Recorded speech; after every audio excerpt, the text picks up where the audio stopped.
Okay, so today I'm going to be reading this. It looks like a very long article with different chapters. It's called Forces of Evil. Um, and I found this by looking up um, Ahriman Rudolf Steiner's the Ahriman Prophecy by Rudolf Steiner summarized. And this is one of the options I found. And it's on anthroposophy.org.uk, Forces of Evil. But there's at the bottom, I can't seem to find the author of this article. Even on the site here, it says at the very bottom, again, it would be good to know who wrote this.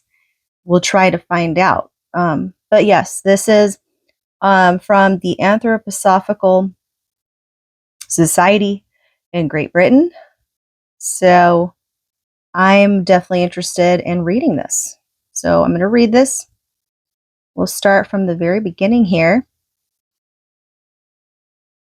Forces of evil. Day by day, it becomes more evident that mankind is heading for the abyss. Religious life is almost non-existent. Confusion rules in the economic sphere, chaos in the political. Well, that's very true. As life becomes more complex, so greater opportunity for wrongdoing is offered. Crime and hooliganism increase. Those darn hooligans.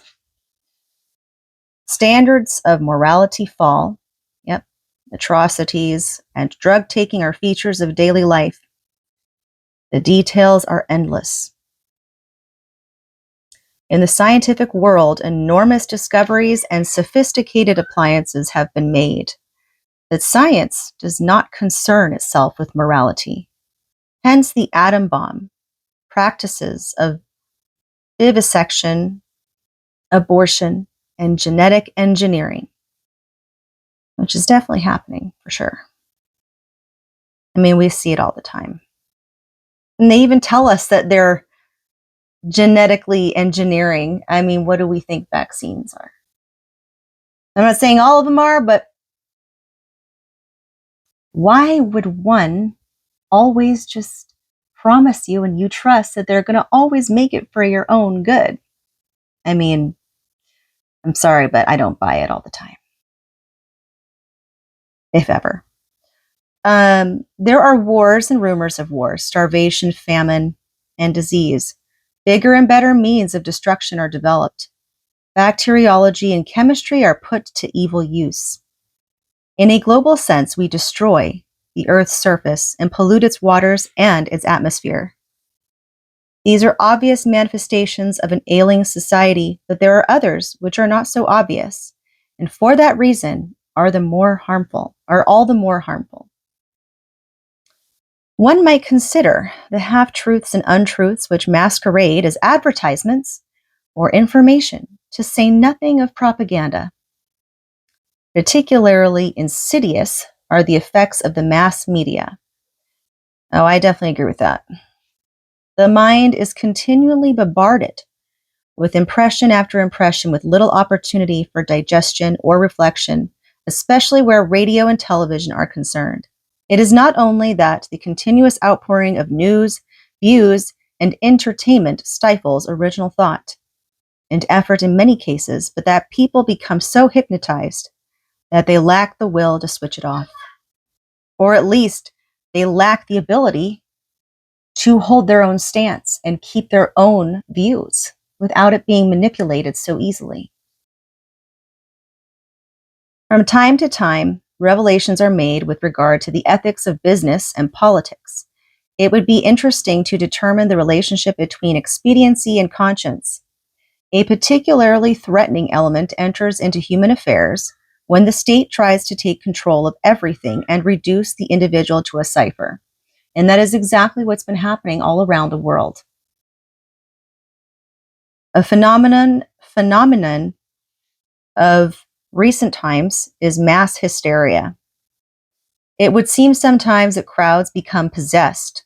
In this connection, too, It would be pertinent to ask after the magic power apparently exerted by dictators and demagogues. In individual cases where wrongs have been committed, the perpetrators assert that they were prompted by some unknown voice. And that's very true. I mean, just think about the cases where there's some heinous act that was committed. Something disturbing happens, some mass shooting or stabbings, rapings, killings. And then a lot of cases, they'll say, I was told to do it. Not all, but a lot of them. We may well ask what has gone wrong. The great majority of mankind appear to be decent, respectable people with a wish to get on with their own affairs and to live in peace and harmony with their neighbors. Not all, but for the most part. Yet crime and antisocial activities persist. It is true that many of the evils detailed above are recognized, and many well-meaning efforts by well-meaning people are made to counteract them. But individuals or even groups seem powerless against overwhelming odds, which they find difficult to define. While evil in the old concept of falling into sin or error is usually connected with personal morality, there appear to be evils today for which it is difficult to hold anyone personally responsible. That's so true. Admittedly, they have developed as a result of human action, but they seem now to have taken on a life of their own. In attempts to solve difficult situations in the world, others have been created which have become apparently insoluble. Short-sightedness may be one cause, but it is difficult to apportion blame. Many people have the feeling that there is something in the background, some unknown undercurrent, which influences affairs. Theology has always recognized the powers of evil. The concept of Satan, the devil, the powers of darkness is nothing new. Some nonconformists, and especially the Salvation Army, have a very personalized concept of the devil, ever present and ever ready to misdirect. Is the existence of evil powers something which lives abstractly in the imagination, or is it fact? Perhaps we have to think concretely and consider these powers as real beings which exert an influence on mankind from realms beyond the physical. There is so much evil in the world today that to deal with evil forces becomes a task of everyday existence. But where are they? How are they to be recognized? How do they work? In this chapter, we shall characterize them and their works in order to stimulate an awareness of them, which is the first step in overcoming them. The mission of evil is the next chapter. It may sound like a contradiction in terms to suggest that evil might have a mission, yet in a world order that is obviously organized, there must be a place for everything. One would not appreciate the light if there were no darkness. How can one recognize the good if only the good exists? Can there be progress without resistance? No. I mean, you can only taste sweetness if you've had bitterness. You know, you'll never get the sweetest taste unless you've tasted something bitter. So, and that's very symbolic too. We have to refer to the themes of evolution and to the work of the hierarchies as described in chapter 1 of this book. To put it briefly, it was the intention of the Godhead to create a being who would eventually be free to take his own development in hand. Perhaps the easiest way to understand this is to compare it with the birth, growth, and development of the individual human being. The parents bring the child into the world. They look after it in the early stages when it cannot fend for itself. Gradually, it frees itself from parental care and assumes self-responsibility. The pattern of human evolution follows the same line. Advanced spiritual beings create man. They guide and direct him in the infant and youthful stage. Then, since he is endowed with godlike forces, which become more apparent, he is gradually released from divine guidance and becomes responsible for himself. Very interesting. It's a very good, that's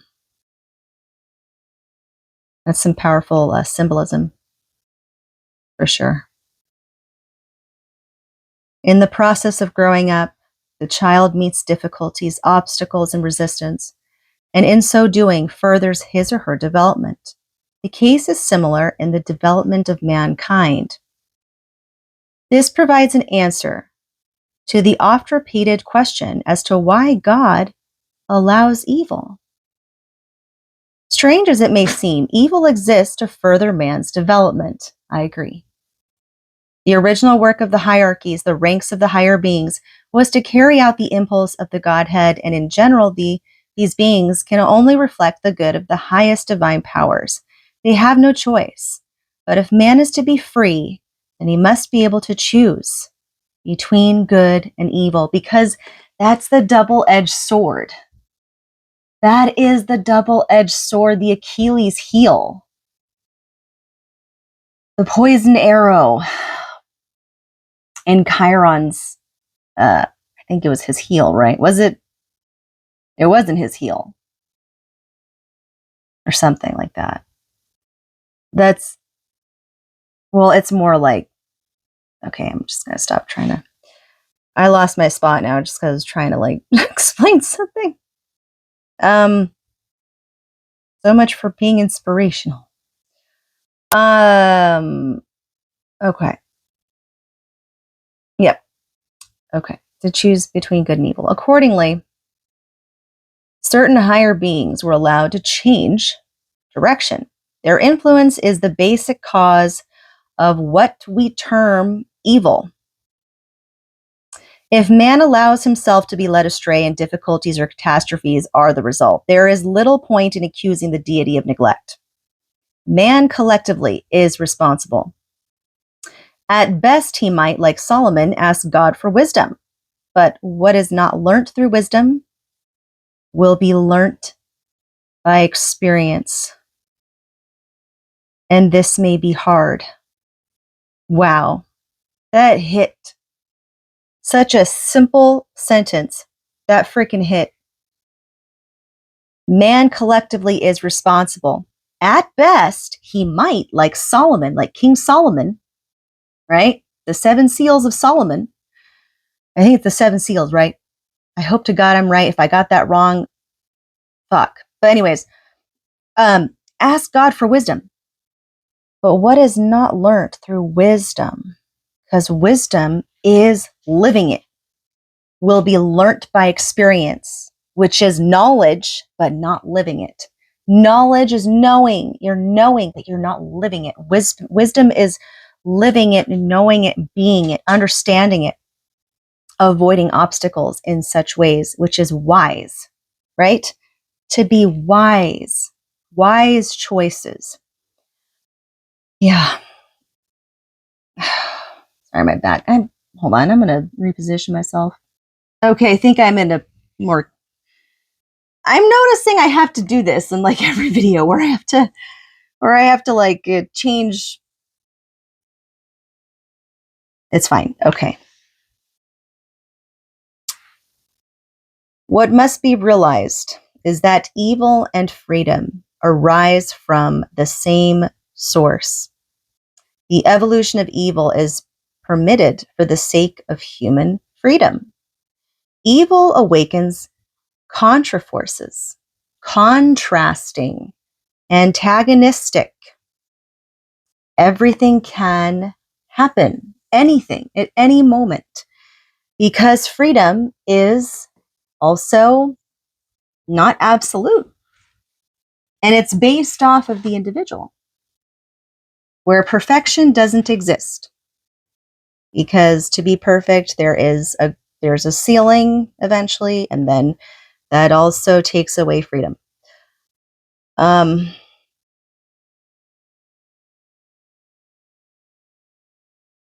So I just lost my spot again. Damn it. Okay. Of necessity, man has to face the devil and risk contact. But at the same time, he has to avoid falling prey to him. This is the danger. The question arises as to whether man can use his newfound freedom in a positive way, or whether he will succumb to the blandishments of his tempters. The biblical story of Job. I love the story of Job. I really do. And man, did that guy go through some shit. Like a lot of shit. And it's like insane. Illustrative reading. God allows Satan to afflict Job in many ways, but Job remains steadfast throughout. Finally, he demands to know the reason for his suffering. Examples like through the questions arising in his soul, his thinking force is awakened. In the end, he is spiritually as well as materially richer than before because he realizes the deeper aspect of what it was all for. As physical strength grows by contending with physical objects, so moral strength grows by contending with adversity, just like working out or, getting muscle, getting more fit and toned. You have to have opposition. You have to push yourself to change patterns, all those things. Exercising willpower. That's exactly what it is. Thus, evil has a purpose in the divine plan. But evil is not an abstraction. We need to realize that real opposing spiritual beings, the so-called fallen angels, I was going to mention this earlier, that it's making me think about fallen angels now. Yeah. Have intervened in human evolution, and that these agencies have their own goal. Man can use their powers to make progress, but must recognize them for what they are and not be led astray. With the help of Christ, it lies within the ability of man not only to further his own evolution, but also to redeem his adversaries. More will be said on the subject later and in other contexts. And now we move to the next chapter in this article, the good, a balance between two extremes. The principle of life is one of expansion and contraction. We see it in the rhythm of night and day, in the seasons, in plant growth, in human respiration, in the processes of living and dying. The physical body can only exist in a natural state of balance, as for example, in relationship to heat, where it is self-regulating. Give the body adequate nourishment and it is healthy, but give it too little or too much and it registers its displeasure. Human life alternates between extremes and opposites, and a state of health means a state of balance, harmony, and equilibrium. With regard to the inner life of man, there are also two extremes. If he goes too far in either direction, he creates discord. In each case, what is good is found in between. We might consider such a fundamental feeling as love. Few would dispute that a lack of love has a negative effect, but too much of it, as in the case of a doting mother, is also harmful. Yes, too much of anything or too less of anything is just as bad. The middle is the most important. Hold on one second. Okay, so one could look at many qualities in this way.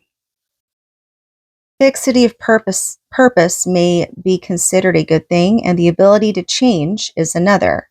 But fixity of purpose can become obstinate rigidity. Ability to change becomes inconsistency. Yeah, too much of one, because being able to change is good, but too much of abilities to change, inconsistent, not reliable. And being too fixed on something, you're too rigid, calcified.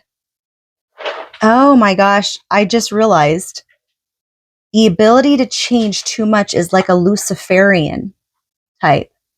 And then the fixity of purpose is like more of a calcified Ahrimanic energy. Wow. Okay. And then the Christ impulse right in the middle. Between the two, flexibility or adaptability provides the balance. Similarly, interest lies between apathy and obsession, generosity between meanness and wastefulness, and courage between cowardice and foolhardiness. All these attributes are examples of the dual tendencies of expansion and contraction which live within the soul. Life on earth can also be considered from 2 points of view. There is a physical side and a spiritual side. The purpose of life on earth is to come to grips with the material world while not overlooking its spiritual origins. It is possible to descend too far into materialism or not far enough. Individuals provide us with examples of the one or the other, but the two tendencies are present in every soul. There are those among us whose chief interest is in material things, and others who have aspirations to a higher life, overlooking earthly responsibilities. Our own activities sway between the mundane and getting away from it. Good is not the opposite of evil, but the balance between two forces. Earlier in this chapter, the objective existence of evil forces was mentioned.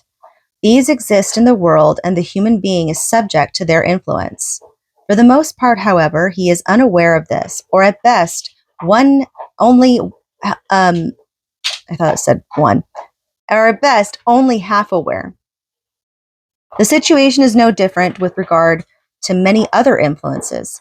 Many are obvious, such as the sun, weather, food, and surroundings, but many are subtle, among which we might name friendships, literature, moral environment, and conscience. But influences come also from the spiritual world. My dog's eating, sorry. Hopefully it's not too much of a distraction. In the first 2 chapters, mention has made of impulses coming from our departed friends, or the spiritual hierarchies, or our guardian angel. Here we have to consider 2 categories of beings whose influence is evil. The one is connected with all the forces which harden and consolidate, the other with the forces of disintegration and dissipation. The one would have man bind himself totally to material existence and forget the spirit.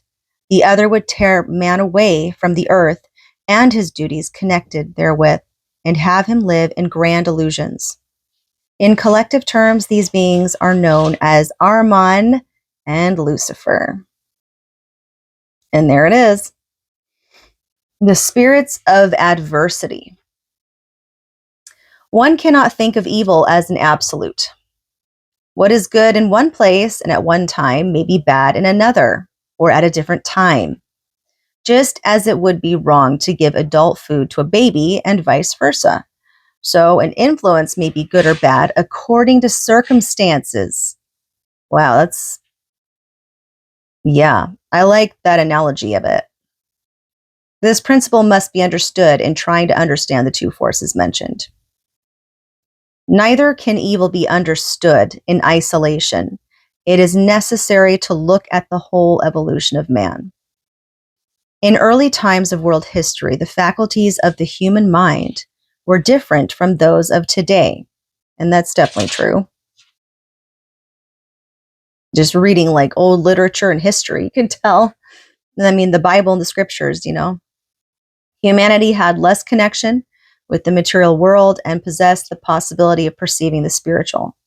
Men were aware of the existence of the spiritual world and of spiritual beings, which can now only be experienced by those who have developed spiritual vision. These higher beings are the artisans of the cosmos. They created the solar system, Earth, and man. But in so doing, they also furthered their own development. Like man, they evolved too.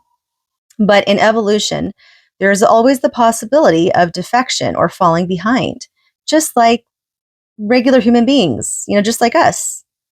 In order to provide man with the resistance that he needed for his progress, certain beings gave up their normal development and thus remained at an earlier stage or backward. They continued, however, to influence mankind but their influence was now out of time and out of place, and therefore apparently adverse in its results. Oh, this is fascinating because I'll just continue because I'm getting downloads here. As already explained, in order to be free, humanity had to be given a choice. And it was the task of the spirits of adversity to provide this. So, in a way, we can look at it as they sacrifice. It's a contract that instead of looking at them as they're trying to take us down, they sacrifice something of themselves so that they could help us evolve to their level at least. They're like, okay, I'll give up some of my evolving soul. I'll sacrifice this just so they can be risen up more too. And then I'll get my chance later or something. That's what I'm getting here, you know? Once we see that, it takes away fear. Okay. So yes, in a sense, it was a sacrifice on their part. Yes, they influenced man, but because of their own development, the impulse they gave was different from what it would have been had they followed their normal evolution. In giving man powers, they gave him the possibility of furthering their own ends in establishing their own kingdoms. Thus, man received gifts, but with them, the opportunity of falling into error. Okay, but because of their own development, the impulse they gave was different from what it would have been had they followed their normal. In giving man powers, they gave him the possibility of furthering their own ends. Okay. Yeah. So it is like a sacrifice. Yeah. In chapter 1, the various stages of the development of the earth and of man were described. With regard to man, we must recall that the human spirit, as a spiritual being, has not always inhabited a physical body. It was the intention of the good gods that he should do this at a certain stage. But Lucifer intervened, and man came to know the physical world earlier than planned. Interesting. This is described in the story of the fall. I've heard of that. Yeah. The fall, which is like it's like the war in heaven. So, at present we live in the so-called post-Atlantean epoch. Before this was the Atlantean period, geographically in the region of the Atlantic Ocean, and before that, Lemuria, Indian Ocean. The fall took place in the middle of the Lemurian times. Up to that time, the earth had existed in a much more fluidic state than at present. Then it began to solidify. The soul and spirit part of man had been much less connected with the physical organism with which was still flexible and mobile. The bony structure had not consolidated itself.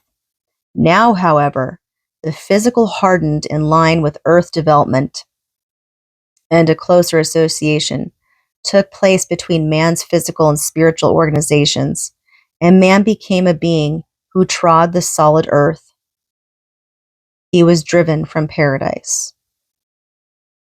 This was brought about by the Luciferic beings in their own interest. If man could be given his own powers of understanding, if he could be cut off from divine guidance, knowing good and evil, then he might choose the latter, and their own power would be greatly enhanced. Moreover, if the human being developed an intellectual capacity, this would provide the Luciferic forces with an instrument by means of which they could further their own evolution. It is difficult to visualize this process, but one could think of it possibly as something akin to mind reading. Having remained behind in their evolution, the Luciferic beings were lacking in certain faculties through which they might have participated directly in world events. But they could do this via the human being if his mind were suitably attuned. They therefore awakened in man a consciousness of the material world and a consciousness of the self. This is expressed in the biblical words, "And they saw that they were naked." The human being became aware of the outer as well as the inner world, and thus acquired the faculty of being able to differentiate between them. This meant that he experienced an elementary feeling of self-consciousness. But the Luciferic influence had another result. Due to the retarded development of the Luciferic beings, certain impulses were given to man at an inappropriate time. These affected his astral body, the seat of passions and desires. With the consciousness of self, he could turn these in a selfish direction. He became capable of egoism and self-seeking. With the consciousness of the physical world came the possibility of experiencing disease, physical pain, and death as detailed in Genesis. In a certain sense, one could draw a parallel with individual human development. The child has a sense of individuality and ego, that he is not in command of himself and can be swayed by all sorts of impulses and events. He gradually learns to exercise discretion and self-control as he matures. In the same way, humanity received the ego but needed time to reach the stage of adulthood. It is by no means correct to speak of pure evil in connection with the Luciferic influence.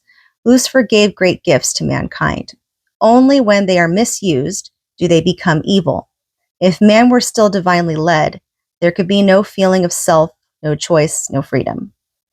The name Lucifer means light bearer, and it is to the Luciferic powers that man owes all that can be accomplished through the human intellect. They brought the world of intellectual thought into Earth evolution. They gave man initiative, enthusiasm, freedom, and with these, the possibility of doing evil. Lucifer's aim is to dominate man, and this becomes possible if man chooses the wrong path. Oh my gosh, this is much longer than I thought.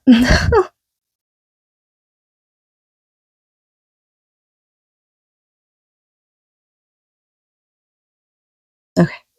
At a much earlier stage of cosmic history, other beings had fallen behind in their development. Historically, they were first named in the Persian epoch when Zarathustra taught of the struggle taking place between the powers of light and the powers of darkness.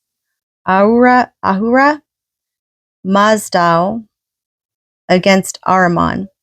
In post-Atlantean times, the Persian Age is the second of the great periods of civilization, and it was the time when men's attention was directed towards the earth. It was therefore a period when it was easier for Ahriman to infiltrate his influence.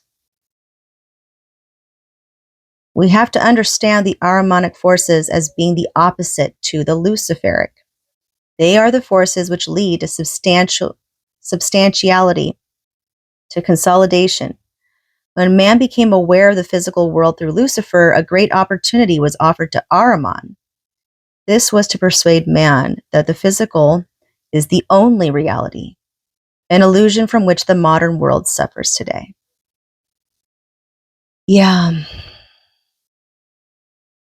Seeing is believing. Yeah. Through Lucifer, the human being achieved a certain independence.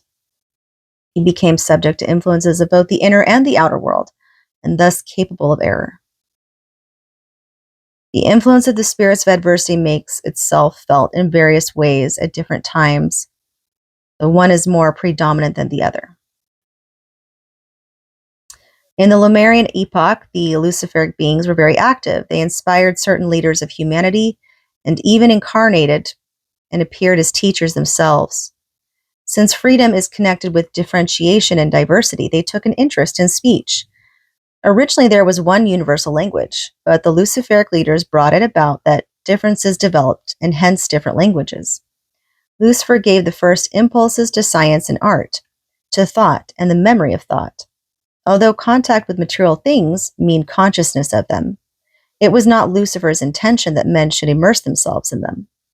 Rather, was it his aim that, having awakened through contact with them, men should abandon earthly matters in favor of a sphere aloof from the earth, a sphere where he would be the ruler.